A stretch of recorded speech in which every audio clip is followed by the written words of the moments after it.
The Justice Department issues a subpoena to Senator Koko Pimentel for breaching the government's quarantine protocols. The preliminary hearing is tentatively set for May 20, assuming that the Luzon lockdown will be lifted by then.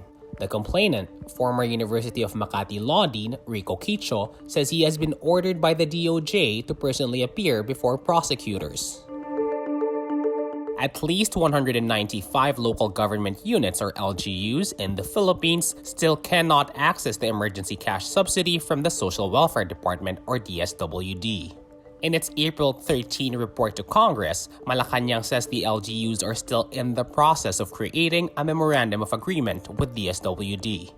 The Bayanihan to Heal as One Act seeks to give 5,000 pesos to 8,000 pesos to 18 million poor families in the country. It has been nearly 3 weeks since President Rodrigo Duterte signed the law. The Philippine government relaxes restrictions on the deployment ban against overseas Filipino health workers. Those with existing contracts will now be able to leave the country for work abroad. Foreign Secretary Teddy Boy Locsin announces a development on Twitter Monday, overturning a suspension imposed by the Philippine Overseas Employment Administration. The World Health Organization says the novel coronavirus is 10 times more deadly than the swine flu pandemic of 2009. WHO says 18,500 people died of swine flu or H1N1, but the actual death toll may be as high as 575,400. The WHO adds some countries are seeing a doubling of cases of COVID-19 every 3 to 4 days. The WHO acknowledges a safe and effective vaccine will be needed to fully interrupt transmission. A vaccine is thought to be at least 12 to 18 months away. Malacañang brushes aside a petition filed to the Supreme Court seeking to compel President Rodrigo Duterte to disclose his state of health to the public. Presidential spokesperson Salvador Panelo on Monday insists the petition filed by lawyer Dino De Leon has no factual or legal basis. In his petition, De Leon invoked Section 12, Article 7 of the Constitution, which says, in case of serious illness of the president, the public shall be informed of the state of his health. De Leon describes Duterte's late-night press conferences as a drunken monologue, gibberish, and hardly lucid. The 75-year-old Duterte claims he suffers from a slew of medical conditions. Meanwhile, retired Supreme Court Justice Antonio Carpio says the Facebook post about the government's 2 billion peso private jet is protected speech that cannot be punished.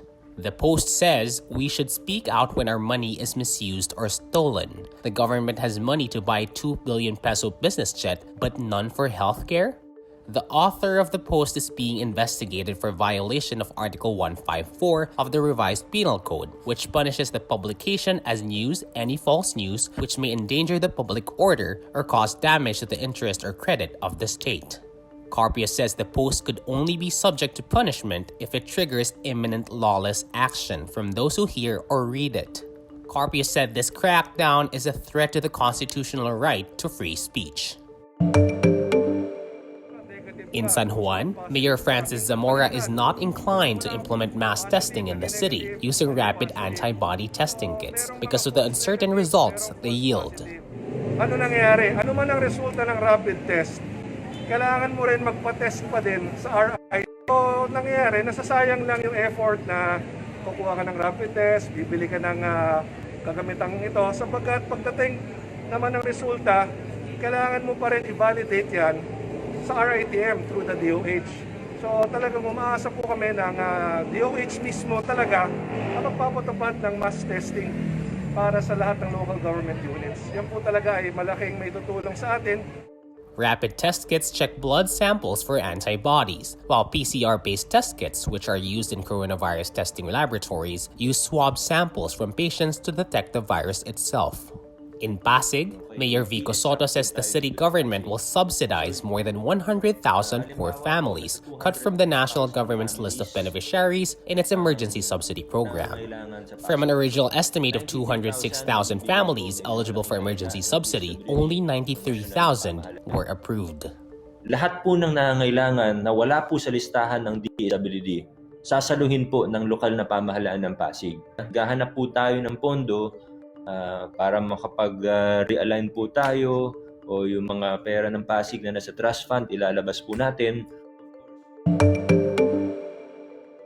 Former White House Democratic candidate Bernie Sanders endorses his one-time rival Joe Biden for president, saying it's time to unite in the effort to defeat Donald Trump in November. Sanders' swift endorsement marks a notable change from 2016, when he lost the race to Hillary Clinton but delayed endorsing her candidacy, in a move seen as deeply damaging. Sanders exited the 2020 race last week after losing almost all of the last primary contests, leaving Biden as the Democratic Party's presumptive nominee. Sanders says it's crucial to unite around Biden's campaign to defeat Trump, whom Sanders branded the most dangerous president in the modern history of this country. Biden says he is deeply grateful for Sanders' endorsement. Meanwhile, Rappler brands as false a post circulating online that says the so-called maker of the novel coronavirus has been arrested. A Facebook page posted a video on the alleged arrest of Harvard University professor Dr. Charles Lieber, captioning the post with, "The maker of coronavirus is arrested." Lieber was arrested by the Federal Bureau of Investigation in January for repeatedly lying about his participation in China's Thousand Talents Plan and his affiliation with the Wuhan University of Technology. Scientists say the novel coronavirus was not created in a laboratory. The Singaporean government slaps a fine of 1,000 Singapore dollars or 35,700 pesos on a local branch of Filipino fast food chain Jollibee for violating safe distancing measures against the COVID-19 pandemic. Authorities say the Jollibee branch next to Causeway Point failed to ensure proper crowd management and allowed delivery personnel to crowd together. In Australia and New Zealand, both governments brush aside calls for lifting lockdown measures, despite success in curbing the spread of COVID-19. Australian Prime Minister Scott Morrison says the country is still many weeks away from lifting any restrictions, saying, quote, "Patience has got to be our virtue here." Australia registered just 63 new infections on Sunday and Monday, the lowest two-day increase in a month. New Zealand, a nation of 5 million, reports just 8 new cases on Tuesday. New Zealand Prime Minister Jacinda Ardern says she doesn't want to squander that success.